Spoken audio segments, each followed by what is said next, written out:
सभी विद्यार्थियों को नमस्कार। मैं उमेश माथुर क्लासेज ऑनलाइन पर आपका स्वागत करता हूं।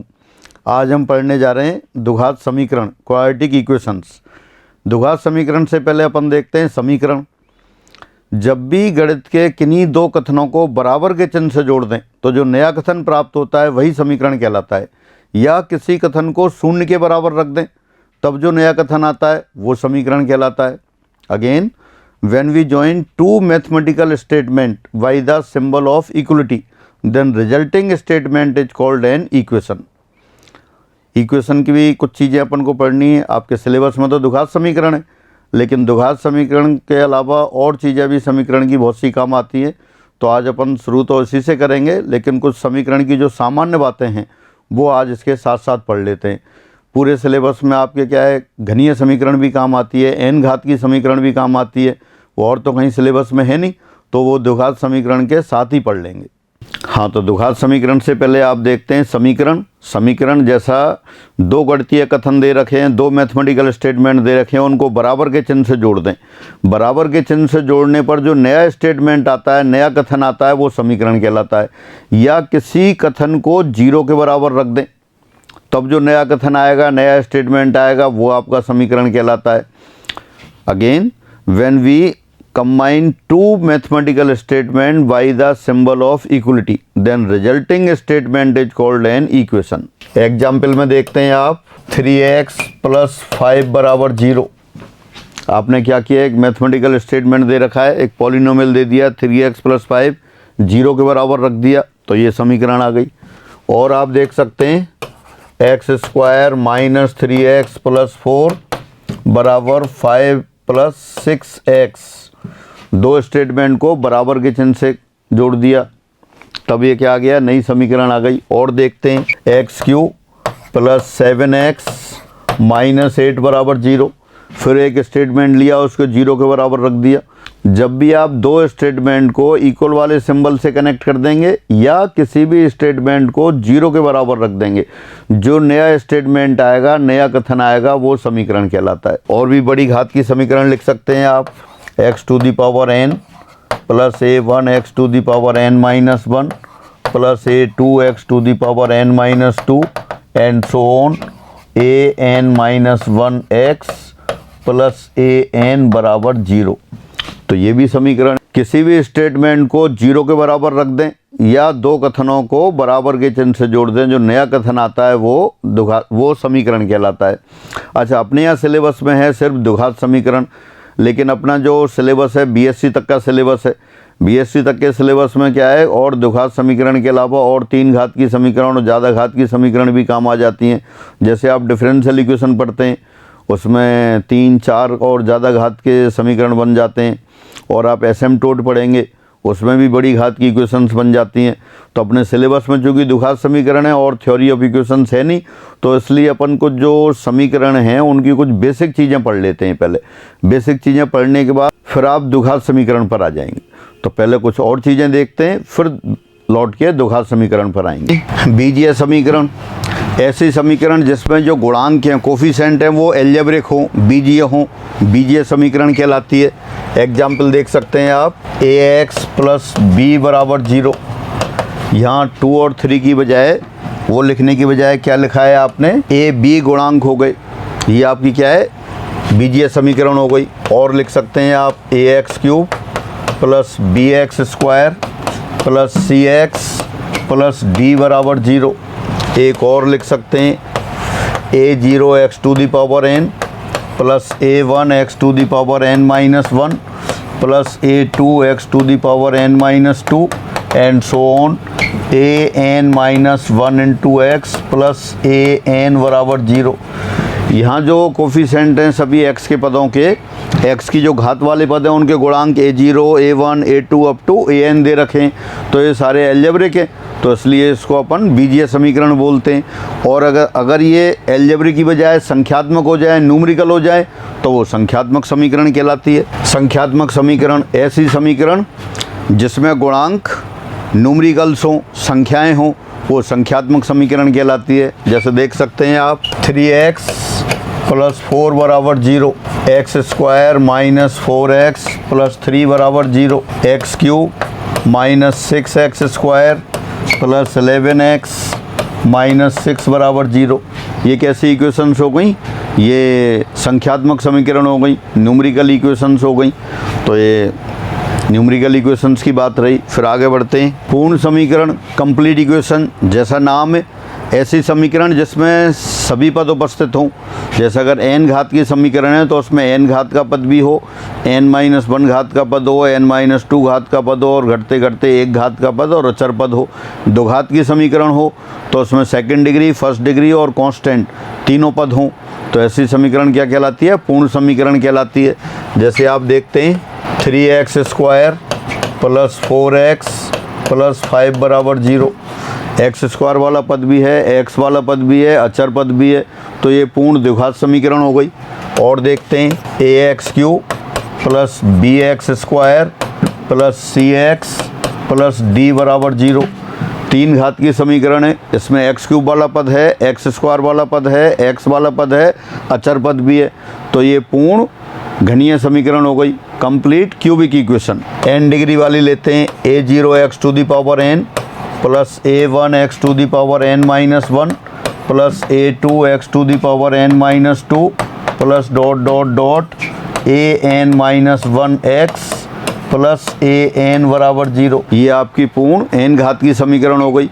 इसमें n से लेके घटते घटते लगातार 1 और 0 घात यानी अचर पद विद्यमान है। तो ये इक्वेशंस कहलाती हैं कंप्लीट इक्वेशन, पूर्ण समीकरण। फिर आगे बढ़ते हैं। अब आ गया अपूर्ण समीकरण, इनकम्प्लीट इक्वेशन। इनकम्प्लीट इक्वेशन में ऐसी समीकरण जिसमें सभी पद उपस्थित ना हो। 3x स्क्वायर माइनस 4 बराबर 0। अब ये 2 घात समीकरण है, 2 घात की समीकरण है, लेकिन इसमें 2 घात का पद है, 1 घात का पद नहीं है। तो ये अपूर्ण समीकरण कहलाएगी। X cube plus 6x minus 7 equal to 0। अब ये देख सकते हैं घनीय समीकरण है, 3 घात का पद दिखाई दे रहा है, 1 घात का है, 2 घात वाला पद नहीं है। तो ये अपूर्ण समीकरण कहलाती हैं, इनकम्प्लीट इक्वेशन कहलाती हैं। x to the power 6 minus 4x to the power 4 plus 3x cube minus 5x plus 7 बराबर 0। अब ये देखते हैं 6 घात की समीकरण है, लेकिन इसमें 6 घात का पद है, 5 घात का पद नहीं है, 2 घात वाला पद नहीं है। इसलिए एक ऐसी इक्वेशन हो गई, इनकम्प्लीट इक्वेशन हो गई। जैसा नाम है उसी के आधार पर। अब आगे लेते हैं। फिर आते हैं समीकरण के मूल, रूट्स ऑफ एन इक्वेशन। कोई समीकरण दे रखी है, x चर है, चर x में कोई समीकरण दे रखी है, तब x के वे मान जो समीकरण को संतुष्ट करते हैं समीकरण के मूल कहलाते हैं।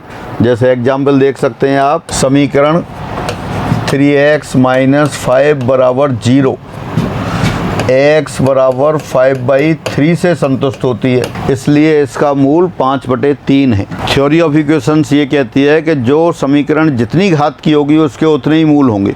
ये 1 घात की समीकरण लिखी है तो 1 ही मूल होगा, 1 ही मान से संतुष्ट होगी। 3x माइनस 5 बराबर 0 है, 3x बराबर 5 लिख सकते हैं, तो x बराबर 5/3 आ गया। तो कोई भी समीकरण x के जिन मानों से संतुष्ट होती है वो उसके मूल कहलाते हैं। दूसरा देखते हैं, समीकरण x square minus 3x plus 2 बराबर 0, x बराबर 1 और x बराबर 2 से संतुष्ट होती है, इसलिए इसके 2 मूल 1 और 2 होंगे। कोई भी समीकरण x के जितने मानों से संतुष्ट होती है वो उसके मूल कहलाते हैं। ये x के 2 मानों से संतुष्ट हो रही है, 2 मूल हो गए। 2 घात की समीकरण है तो 2 ही मूल होंगे इसके। फिर और आगे लिखते हैं। अब ये घनीय समीकरण लिखते हैं। समीकरण x cube minus 6x square plus 11x minus 6 बराबर 0, x बराबर 1, 2, 3 से संतुष्ट होती है, इसलिए इसके मूल x बराबर 1, 2 और 3 होंगे। इसलिए इसके मूल 1, 2 व 3 हैं। Since given equation is satisfied by x equal to 1, x equal to 2 and x equal to 3, therefore its roots are 1, 2, 3। समीकरण एक्स स्क्वायर प्लस 4 बराबर 0, x बराबर 2 आयोटा और x बराबर माइनस 2 आयोटा से संतुष्ट होती है। अब ये काल्पनिक मूल आ गए इसके, किससे संतुष्ट हो रही है? 2 आयोटा से भी सेटिस्फाई हो रही है, माइनस 2 आयोटा से भी हो रही है। x बराबर 2 आइटा रखेंगे तो 2 आइटा का होल स्क्वायर -4 आएगा, -4 + 4 0 हो गया। -2 आइटा का स्क्वायर करेंगे तब भी -4 आएगा, तो दोनों से सेटिस्फाई हो रही है। इसलिए इस समीकरण के मूल 2 आयोटा और -2 आयोटा हैं। x के जिन मानों से संतुष्ट होती है वो उसके मूल कहलाते हैं। अब आगे बढ़ते हैं आप। सॉल्यूशन ऑफ एन इक्वेशन, समीकरण का हल। किसी भी समीकरण के सभी मूल मिलकर उसका हल बनाते हैं। अगर द्विघात समीकरण है तो 2 मूल होंगे, तो दोनों मूलों को जब साथ साथ लिख देंगे वो तो समीकरण का हल होगा। घनीय समीकरण होगी तो उसके 3 मूल होंगे, तीनों मूलों को साथ साथ लिख देंगे तो वो उसका हल कहलाता है।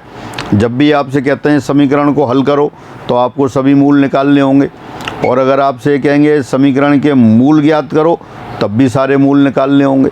तो किसी समीकरण के समस्त मूल मिलकर, किसी समीकरण के सभी मूल मिलकर समीकरण का हल बनाते हैं। All the root simultaneously form solution of the equation. तो जितने घात की समीकरण होती है उसके उतने ही मूल होते हैं। अब आगे बढ़ते हैं फिर। सर्वसम का आइडेंटिटी, ऐसी समीकरण जो x के सभी मानों से संतुष्ट होती है सर्वसम का कहलाती है। समीकरण तो क्या होती है, जितने घात की होती है उसके उतने ही मूल होते हैं, लेकिन कोई ऐसी समीकरण ले लें जिसमें x के सभी मानों से संतुष्ट होती हो वो सर्वसम का कहलाती है। सर्वसम का में सभी घातों के गुणांक अलग अलग शून्य के बराबर होते हैं। कोई भी सर्वसम का ले लें, अगर वो सर्वसम का है, आइडेंटिटी है, then it is satisfied by every value of x and coefficient of each term in an identity should be 0। देखते हैं एग्जाम्पल एक। समीकरण x² - a² बराबर x - a into x plus a एक सर्वसम का है, आइडेंटिटी है। ये एक सर्वसम का है, आइडेंटिटी है। x का कुछ भी मान रख दो हमेशा सेटिस्फाई होगी। देखते हैं यहाँ आप इसे। x² - a² बराबर दे रखा है आपको x - a x plus a। ये तो आप पहले से ही जानते हैं, फैक्टर है, आइडेंटिटी है, सभी मानों से संतुष्ट होती है।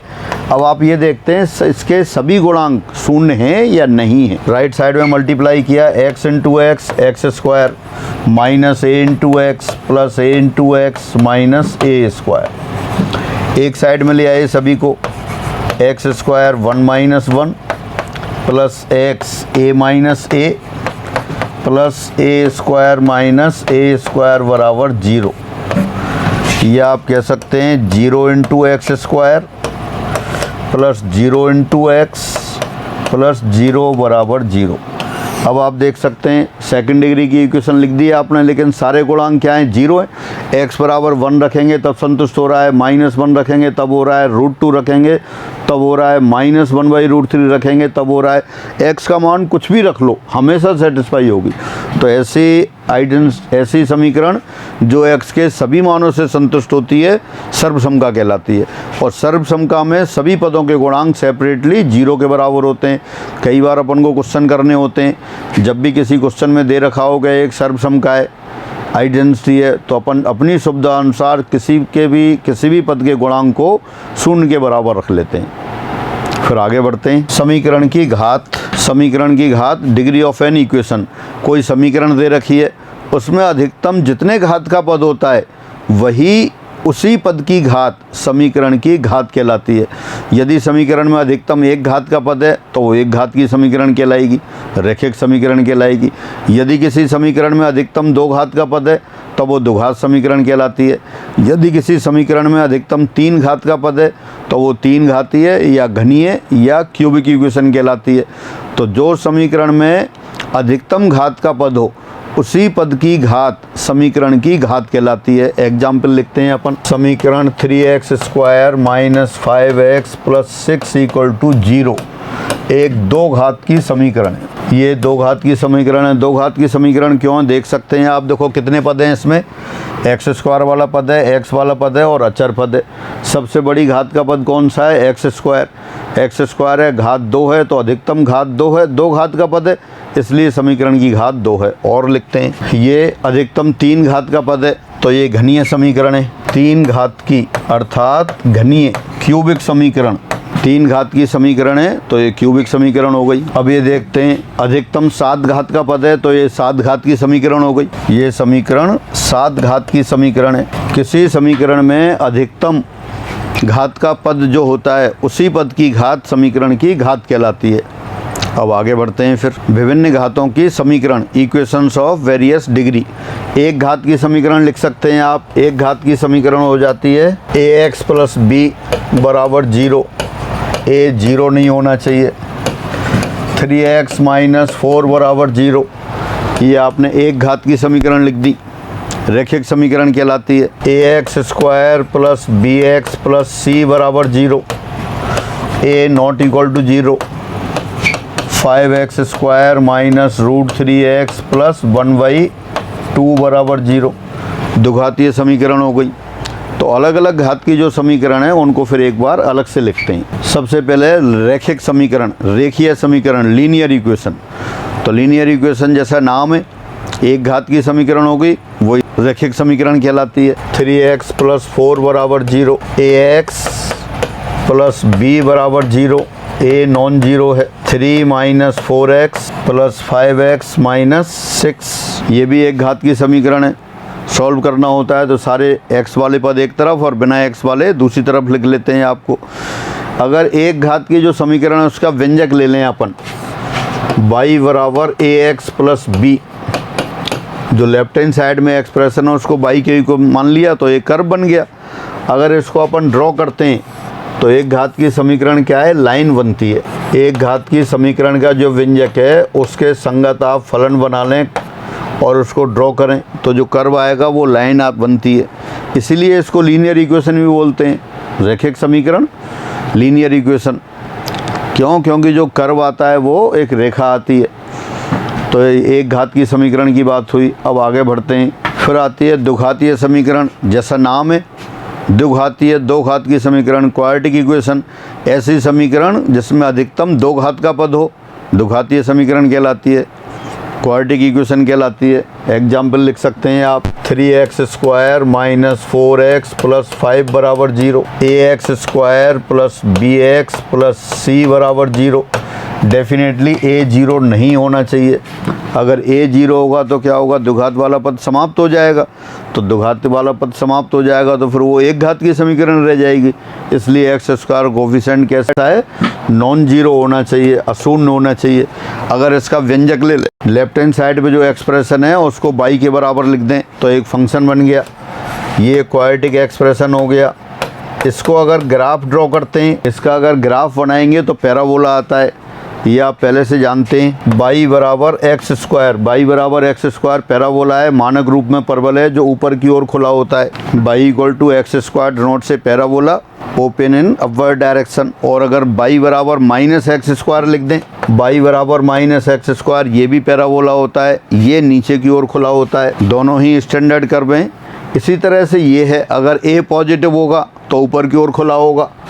अपन ग्राफ ड्रॉ करें, y बराबर a x square plus b x plus c. अगर a पॉजिटिव है तो ये पैराबोला तो होगा, कहाँ होगा, ऊपर की ओर खुला होगा। और अगर a नेगेटिव हो जाए तब भी ये पैराबोला होगा, नीचे की ओर खुला होगा।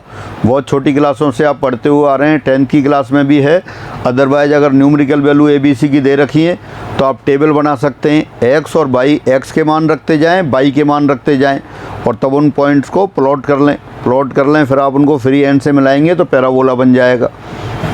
बाकी कोऑर्डिनेट ज्योमेट्री आपने पैराबोला पढ़ाई है और 10th क्लास में जो कर्व दे रखे हैं वो है। 10th क्लास वाली आप बुक है वो भी कंसल्ट कर सकते हैं। NCERT वाली भी जो बुक है अच्छी बुक है और उसमें इनके कर्व दे रखे हैं। तो इस तरह से ये क्वाड्रेटिक इक्वेशन की बात रही। दो घात की समीकरण है, सभी इसके दो मूल होते हैं और डिटेल में जब अपन क्वाड्रेटिक इक्वेशन पढ़ेंगे तब लेंगे सारा।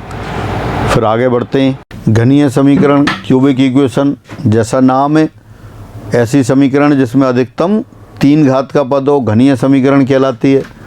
अभी लिखा था example, x³ minus 6x square plus 11x minus 6 equal to 0। और दूसरा एग्जाम्पल देख सकते हैं, 3x³ plus 4x square minus 5x minus 6 बराबर 0। जनरल लिख सकते हैं, ax³ plus bx square plus cx plus d बराबर 0। Definitely a non zero. जो सबसे बड़ी घात का पद है उसका गुणांक 0 नहीं होता। अगर गुणांक 0 हो जाए तो कम घात की इक्वेशन में कन्वर्ट हो जाएगी। तो ये क्यूबिक इक्वेशन हो गई। चार घातीय समीकरण, चार घातीय समीकरण क्वाड्रेटिक इक्वेशन, और you can say by quadratic equation.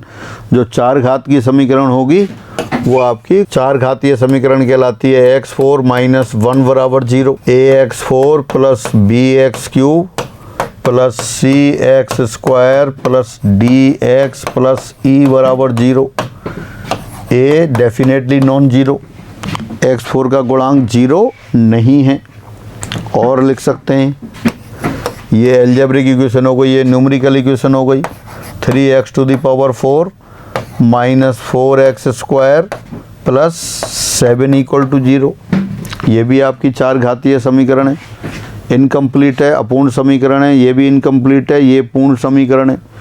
तो अधिकतम जितने घात का पद हो समीकरण की घात भी उसी अधिकतम घात के पद के बराबर होती है। फिर और आगे लेते हैं n घातीय समीकरण, इक्वेशन ऑफ n डिग्री। यदि fn एक n घातीय व्यंजक हो तो fn बराबर 0 n घात की समीकरण होती है।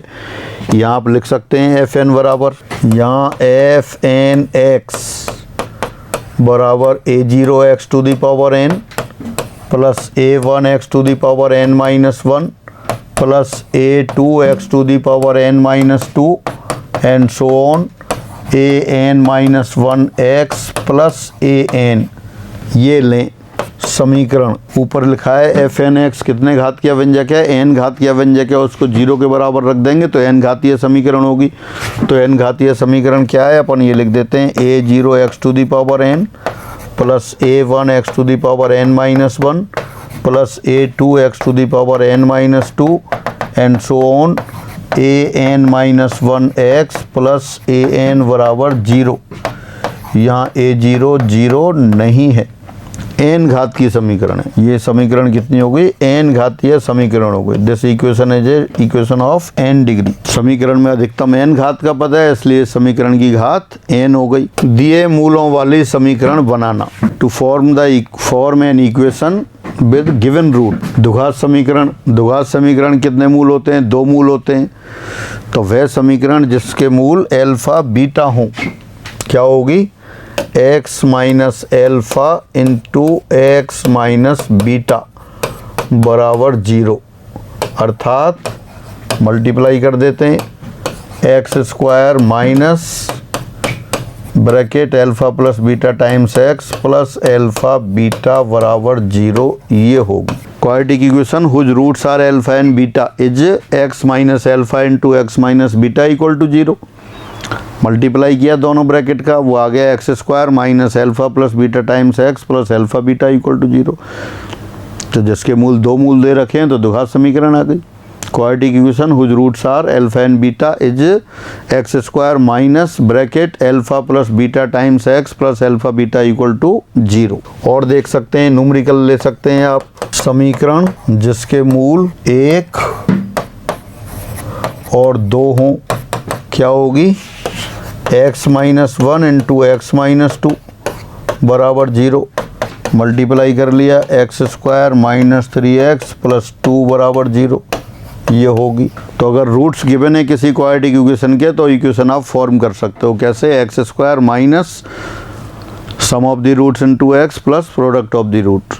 और अभी द्विघात समीकरण पढ़ेंगे स्पेशली अलग से, तब देखेंगे। बाकी आपने सीधा दो फैक्टर बना के मल्टीप्लाई करके रख दिया, ये इक्वेशन आ गई, सॉल्व कर लिया। अब लेते हैं घनीय समीकरण जिसके मूल अल्फा बीटा गामा हों क्या होगी। जैसे क्वाड्रेटिक इक्वेशन फॉर्म की थी उसी तरह से ये, वहाँ दो फैक्टर थे, यहाँ तीन फैक्टर आ गए। X minus alpha into x minus beta into x minus gamma equal to 0। अब दोनों को गुणा कर सकते हैं, तीनों को एक साथ गुणा कर देते हैं। कैसे, तीनों ब्रैकेट से एक्स एक्स एक्स ले लिया तो एक्स क्यूब बन गया। साथ साथ देखें, तीनों ब्रैकेट से एक्स एक्स एक्स ले लिया तो एक्स क्यूब बन गया। जब तीन ब्रैकेट का गुणा कर रहे हैं, तीन कोष्टकों को गुणा कर रहे हैं तो हर कोष्टक से एक पद लेना होता है, तो तीनों से एक्स एक्स एक्स ले लिया। अब दो ब्रैकेट से एक्स ले लें और एक ब्रैकेट से कांस्टेंट ले लें। कौन से दो ब्रैकेट, कोई से भी दो ब्रैकेट। दूसरे और तीसरे ब्रैकेट से एक्स एक्स लिया, पहले से अल्फा ले लिया तो क्या बनेगा, माइनस एल्फा एक्स स्क्वायर। पहले ब्रैकेट से कांस्टेंट लिया और दूसरे तीसरे से एक्स ले लिया तो माइनस एल्फा एक्स स्क्वायर बन गया। दूसरे ब्रैकेट से बीटा लिया और पहले दोनों से एक्स ले लिया तो क्या बनेगा, माइनस बीटा एक्स स्क्वायर। तीसरे से कांस्टेंट गामा ले लिया और पहले दूसरे से एक्स ले लिया तो क्या बना, माइनस गामा एक्स स्क्वायर। अब दो ब्रैकेट से कांस्टेंट लेते हैं और एक ब्रैकेट से एक्स लेते हैं। पहले और दूसरे ब्रैकेट से कांस्टेंट लिया, तीसरे ब्रैकेट से एक्स लिया तो क्या बना, minus minus plus alpha beta x. अब दूसरे और तीसरे से तो कांस्टेंट लिया, पहले से एक्स ले लिया तो बीटा गामा एक्स आ गया। पहले तीसरे से कांस्टेंट लिया और दूसरे से एक्स ले लिया तो प्लस गामा अल्फा एक्स आ गया। अब तीनों से कांस्टेंट ले लिया तो minus alpha beta gamma, minus sign आ गया। इनको अब एक सी टर्म कलेक्ट करके लिख दिया आपने, एक्स क्यूब माइनस ब्रैकेट लिखा alpha plus beta plus gamma times x square. फिर एक्स कॉमन ले लिया, alpha beta plus beta gamma plus gamma alpha into x minus alpha beta gamma बराबर 0। तीन ब्रैकेट लिए आपने, alpha x minus beta x minus gamma, तीनों को product किया। क्या किया था अपन ने, जब तीन ब्रैकेट का गुणा कर रहे हैं, तीन कोष्टकों को मल्टीप्लाई कर रहे हैं तो हर ब्रैकेट से एक टर्म लेनी होती है। पहली बार आपने तीनों ब्रैकेट से x लिया तो x x x x cube बन गया। तीनों ब्रैकेट से x ले लिया तो x क्यूब बन गया। फिर अगले स्टेप में क्या किया, दो ब्रैकेट से x और एक ब्रैकेट से कांस्टेंट लिया। कांस्टेंट का साइन चूंकि नेगेटिव था, एक ही नेगेटिव साइन आ रहा है और दो पॉजिटिव आ रहे हैं तो नेगेटिव आएगा, इसलिए तीन टर्म आई आपके पास, minus alpha x square minus beta x square minus gamma x square. फिर अगली बार क्या किया आपने, एक ब्रैकेट से x और दो ब्रैकेट से कांस्टेंट लिए। तो एक से x और दो से कांस्टेंट ले रहे हैं, दोनों नेगेटिव नेगेटिव और एक पॉजिटिव, तो नेगेटिव इंटू पॉजिटिव, पॉजिटिव आया तो ये तीन पद आ गए आपके पास, alpha beta x, beta gamma x, gamma alpha x. फिर तीनों ब्रैकेट से कांस्टेंट ले लिया आपने, तीन कांस्टेंट है, तीनों का साइन नेगेटिव है, नेगेटिव नेगेटिव नेगेटिव तीन बार गुणा किया तो माइनस अल्फा बीटा गामा बन गया। तो इस तरह से ये इक्वेशन आई। समान घात वाले पद एक जगह इकट्ठे कर लिए आपने, एक्स स्क्वायर वाले पद एक जगह, एक्स वाले पद एक जगह और एक्स क्यू और अचर पद तो एक थे ही, तो फाइनली इक्वेशन बन गई x Q minus alpha plus beta plus gamma times x square plus bracket alpha beta plus beta gamma plus gamma alpha x और माइनस अल्फा बीटा गामा। इससे अपन एग्जाम्पल लिख देते हैं, 1 2 3 मूलों वाली घनीय समीकरण। जैसे अल्फा बीटा गामा से किया था उसी तरह से यहाँ कर देते हैं, x minus 1 x minus 2 x minus 3 equal to 0। जैसे पहले किया था उसी तरह तीनों ब्रैकेट से x ले लिया। अब दो ब्रैकेट से x और एक से कांस्टेंट, तो क्या आएगा वो मैं लिख देता हूँ यहाँ, ये आएगा minus 1 plus 2 plus 3 x square. फिर आएगा दो दो का गुणा होगा, दो दो constant, 1 into 2 plus 2 into 3 plus 3 into 1 into x और माइनस 1 इंटू 2 इंटू 3 बराबर 0।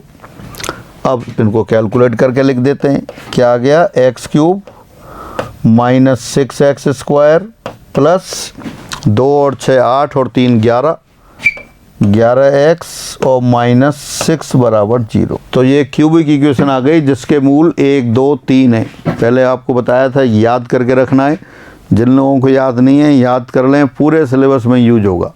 कहाँ यूज होगा अभी एक बार मैं लिखता हूँ। तो ये क्यूबिक समीकरण जिसके मूल 1 2 3 हैं, x cube minus 6x square plus 11x minus 6 equal to 0। आपके यहाँ क्वेश्चन आ सकता है क्या आया हुआ है क्वेश्चन कि differential equation D cube minus 6d square plus 11d minus 6y बराबर 0 को हल करो। d बराबर क्या है, ddx है, ये क्वेश्चन आया हुआ है, प्लस लगा के भी आया हुआ है। दोबारा लिख देता हूँ इसको, D cube plus 6d square plus 11d plus 6 into y बराबर 0। सब लोग सॉल्व कर सकते हैं, बिल्कुल टिपिकल नहीं है, क्यूबिक इक्वेशन है, सॉल्व कर सकते हैं, मूल निकाल सकते हैं, लेकिन सॉल्व करने के लिए फिर टाइम की आवश्यकता होती है और ज़्यादा टाइम ऐसी चीज़ों को सॉल्व करने पे आप एग्जामिनेशन हॉल में लगाएंगे तो कुछ चीज़ें छूट जाएंगी, फिर वो टाटा बाय बाय हो जाएगी और फिर अगले साल मौका कब आता है सरकार के पता नहीं रहती। ऐसा नहीं है कि रेगुलर एग्ज़ाम होते हो आपके, कभी हो गए फिर उसके बाद कब आएगा पता नहीं, कई बार आते आते सरकार बदल जाती है। तो इसलिए हाँ, जिन लोगों को याद है कि पहली समीकरण के मूल 1 2 3 है, 1 2 3 है, तो वो बिल्कुल सॉल्व नहीं करेगा इक्वेशन को, क्या करेगा आंसर देख के क्लिक कर देगा। दोनों केस में इसके मूल क्या हो जाएंगे, -1 -2 -3, उसके हो गए 1 2 3। और देखें आपसे कहेगा इंटीग्रेट 1/x³ -6x² + 11x -6। ये क्वेश्चन भी आया हुआ है, इसको इंटीग्रेट कर दो। तो इंटीग्रेट कर देंगे, अगर आपको रूट्स याद हैं 1 2 3 हैं उसमें, और दूसरे भी दे रखे होंगे 1 2 4 भी दे रखे होंगे, +1 भी दे रखे होंगे, +1 +2 +3 -1 -2 -3। अगर आपको याद है तो सीधा देख के आप बहुत चांसेज हैं कि उसमें से आंसर ऐसे ही लगा दें। और अगर नहीं याद है तो फिर पूरा करना ही पड़ेगा, कर तो सब सकते ही हैं, पर ये घर पे आके होगा, वहाँ जाके होगा तो और कुछ क्वेश्चंस को खा जाएगा, टाइम ख़त्म कर देगा।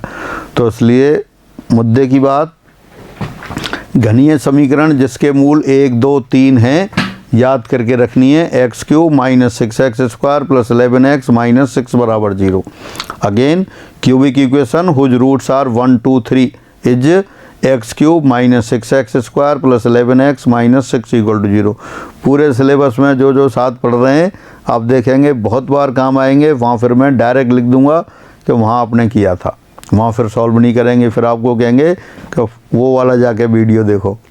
ठीक है, फिर आगे बढ़ते हैं। अब 4 घातीय समीकरण आ गई। 4 घातीय समीकरण जिसके मूल अल्फा बीटा गामा डेल्टा हो, x - α × x - β × x - gamma × x - delta = 0। ये होगी। अब इसको हल करते हैं, सॉल्व करते हैं, तो फिर देखते हैं। सभी ब्रैकेट में से x x x ले लिया तो x⁴ आ गए। अब 3 ब्रैकेट में से तो x लेते हैं और एक ब्रैकेट में से कांस्टेंट लेते हैं। पहले ब्रैकेट से कांस्टेंट लिया और दूसरे तीसरे चौथे से x लिया, तो क्या बन गया, ये -α(x³ आ गया। दूसरे ब्रैकेट से कांस्टेंट बीटा लिया, पहले तीसरे चौथे से x लिया तो -βx³ आ गया। इसी तरह से -γ(x³ -Δx³। क्या किया आपने, एक ब्रैकेट से कांस्टेंट और 3 ब्रैकेट से x लिया। चूंकि एक ब्रैकेट से कांस्टेंट ले रहे हैं, कांस्टेंट का साइन नेगेटिव है, इसलिए नेगेटिव वाले पद आ गए। अब 2 ब्रैकेट से कांस्टेंट और 2 ब्रैकेट से x लेंगे। अब कितने आएंगे, 4 फैक्टर हैं। 4 फैक्टर हैं तो 4 फैक्टर में से आपको 2 सेलेक्ट करने हैं। तो 4 फैक्टर में से 2 सेलेक्ट होंगे, कितने प्रकार से सेलेक्ट होंगे, 4c2 यानी कि 6 प्रकार से सेलेक्ट होंगे। तो यानी कि x² वाले पद कितने आएंगे, 6 आएंगे। कौन कौन से आएंगे देखते हैं। पहले अल्फ़ा के साथ लेते हैं, alpha beta x² plus alpha gamma x² plus alpha delta x²। पहले अल्फ़ा के साथ वाले ले लिए। अब फिर बीटा से लेते हैं, plus beta gamma x² plus beta delta x²। फिर लेंगे आप गामा डेल्टा x²। देखें कितने हो गए, 1 2 3 4 5 6 हो गए।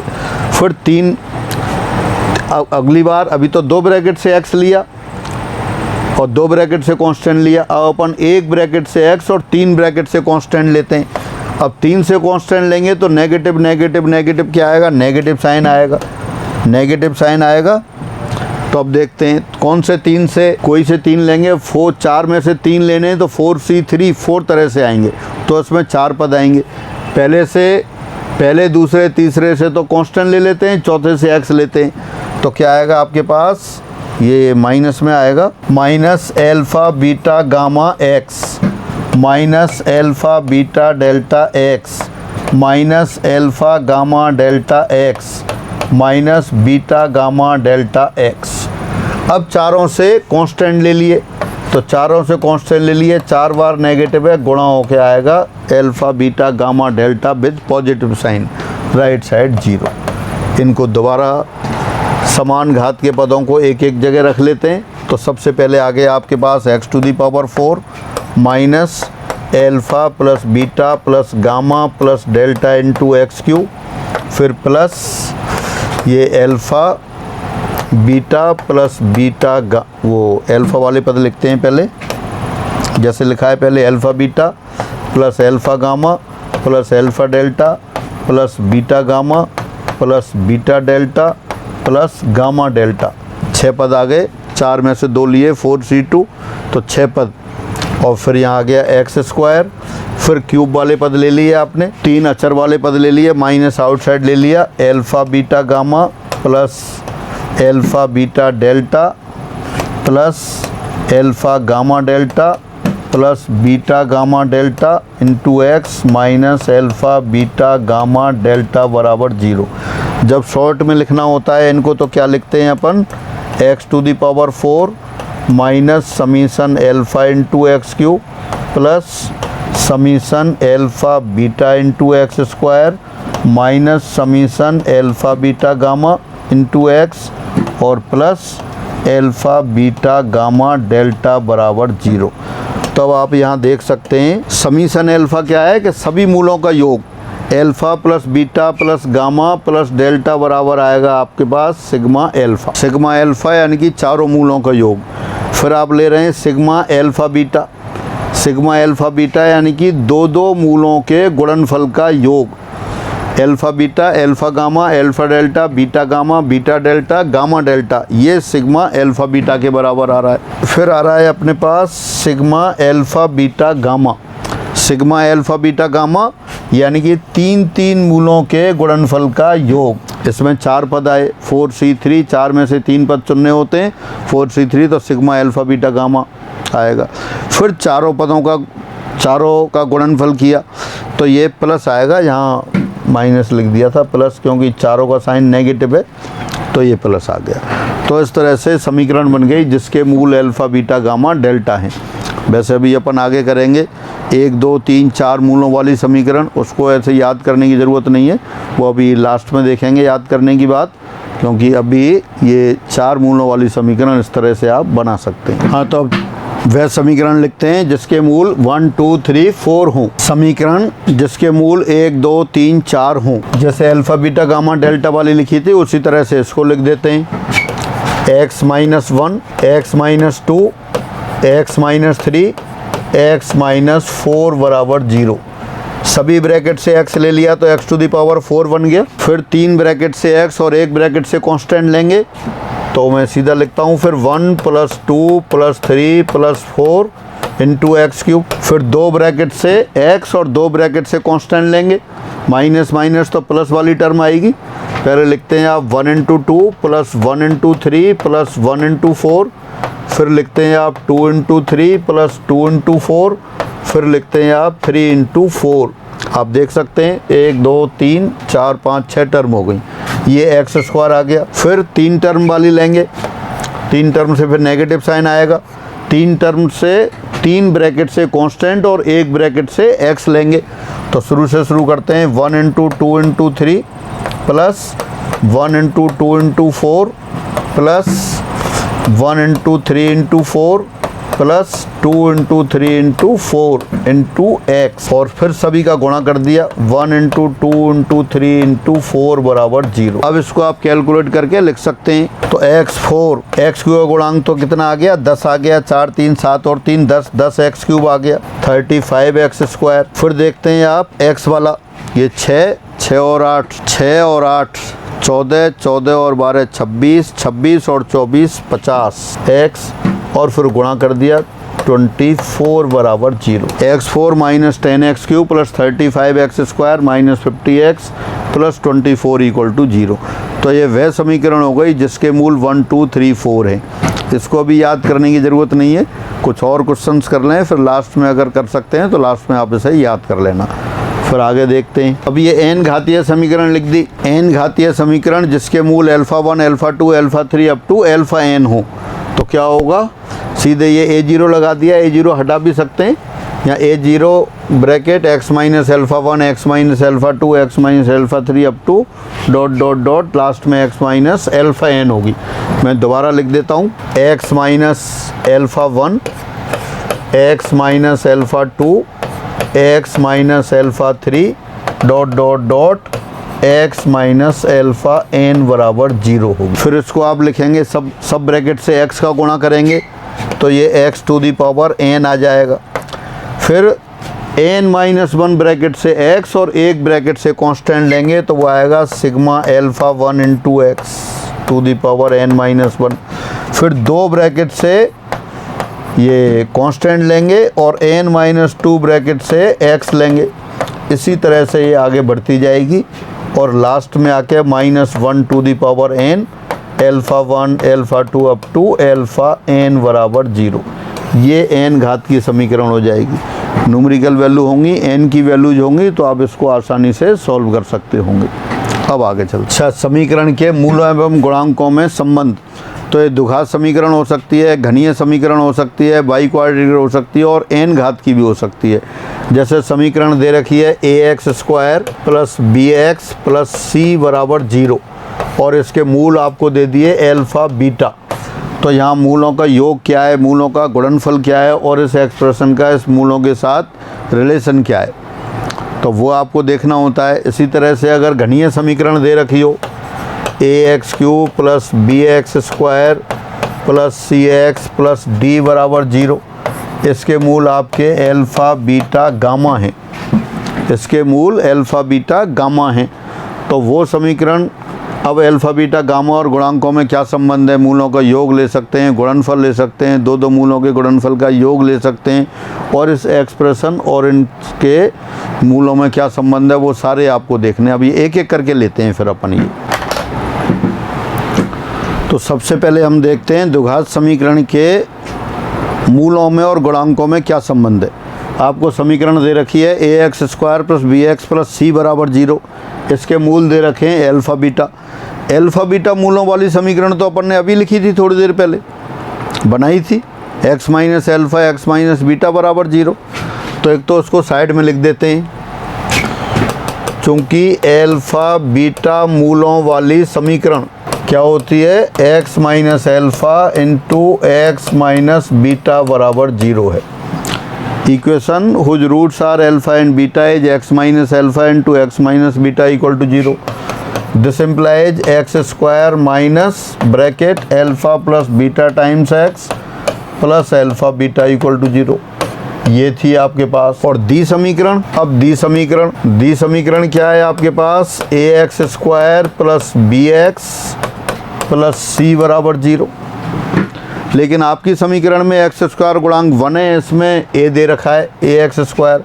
a निश्चित रूप से 0 नहीं होगा तो a से डिवाइड कर दिया, x² plus b upon ax plus c upon a बराबर 0। ये इक्वेशन नंबर 1 है और ये इक्वेशन नंबर 2 है।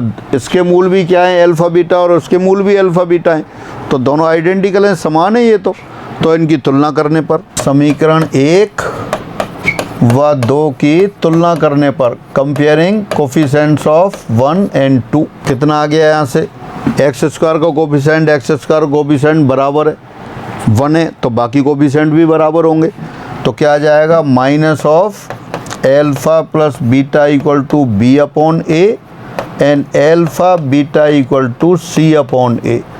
तो फाइनली ये आ गया alpha plus beta equal to minus b upon a और अल्फ़ा बीटा बराबर c अपॉन a। ये मूलों और गुणांकों में संबंध आ गए, यानी कि मूलों का योग आ गया आपके पास माइनस b अपॉन a और मूलों का गुणनफल आ गया c अपॉन a। अब इसको एक बार दोबारा लिख लेते हैं। यदि द्विघात समीकरण ax² plus bx plus c बराबर 0 के मूल अल्फ़ा बीटा हों, if roots of equation ax² plus bx plus c equal to 0 आर alpha and beta, then number 1 alpha plus beta equal to minus b upon a, और आप कह सकते हो minus coefficient of x upon coefficient of x², x का गुणांक बटे x² का गुणांक। Second, alpha beta equal to c upon a, c upon a, c is the constant term in the equation और a कोफिशिएंट ऑफ x²। ये आप लिख सकते हैं कांस्टेंट टर्म, अचर पद, अपॉन कोफिशिएंट ऑफ x² का गुणांक। और third, ax² plus bx plus c equal to a times x minus alpha x minus beta. ये एक्सप्रेशन भी बहुत महत्वपूर्ण है, बहुत बार लिखना होता है, तो सभी को पता होगा, फिर भी मैंने लिख दिया है।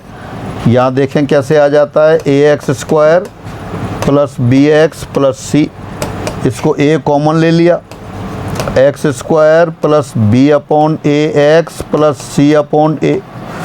b/a भी आपने देखा था किसके इक्वल है, minus of bracket alpha plus beta, यह आएगा x² minus alpha plus beta times x plus alpha beta. और ये एक्सप्रेशन, इसके तो फैक्टर्स आप जानते हैं, ये किसके इक्वल हो गया, a times x minus alpha into x minus beta. तो फाइनली ये हुआ, यदि समीकरण ax² plus bx plus c बराबर 0 के मूल अल्फ़ा बीटा हों, then sum of the roots alpha plus beta minus b/a, alpha beta c/a, और ax² plus bx plus c बराबर a times x minus alpha x minus beta. ये direct ही लिखना होता है, पर शुरू में मैंने एक बार एक्सप्लेन कर दिया है। इसी तरह क्यूबिक इक्वेशन के भी लिख सकते हैं आप। क्यूबिक के लिए देखते हैं, जिस तरह से यहाँ एक्सप्लेन किया था उसी तरह इसमें कर सकते हैं। अभी मैं एक बार दोबारा लिखता हूँ, घनीय समीकरण पढ़ेंगे फिर वहाँ लिखेंगे।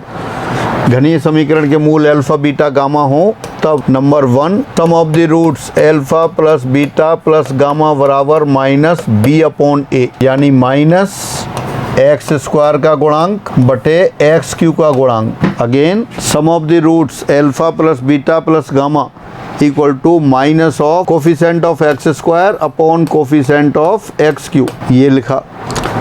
दो मूलों के गुणनफल का योग, इसको सिग्मा अल्फ़ा बीटा भी लिख सकते हैं, alpha beta plus beta gamma plus gamma alpha. ये आएगा c/a। c क्या है इक्वेशन में, x का गुणांक, तो आ जाएगा ये x का गुणांक बटे x³ का गुणांक। x का गुणांक यानी कि कोफिशिएंट ऑफ x, और नीचे आ गया x³ का गुणांक, कोफिशिएंट ऑफ x³। थर्ड, तीनों मूलों का गुणनफल alpha beta gamma. Alpha beta gamma क्या आएगा, माइनस d/a, माइनस d/a यानी कि अचर पद बटे x³ का गुणांक, constant term upon coefficient of x³। और जो एक्सप्रेशन पहले द्विघात समीकरण के लिए लिखा था वो यहाँ भी लिख सकते हैं।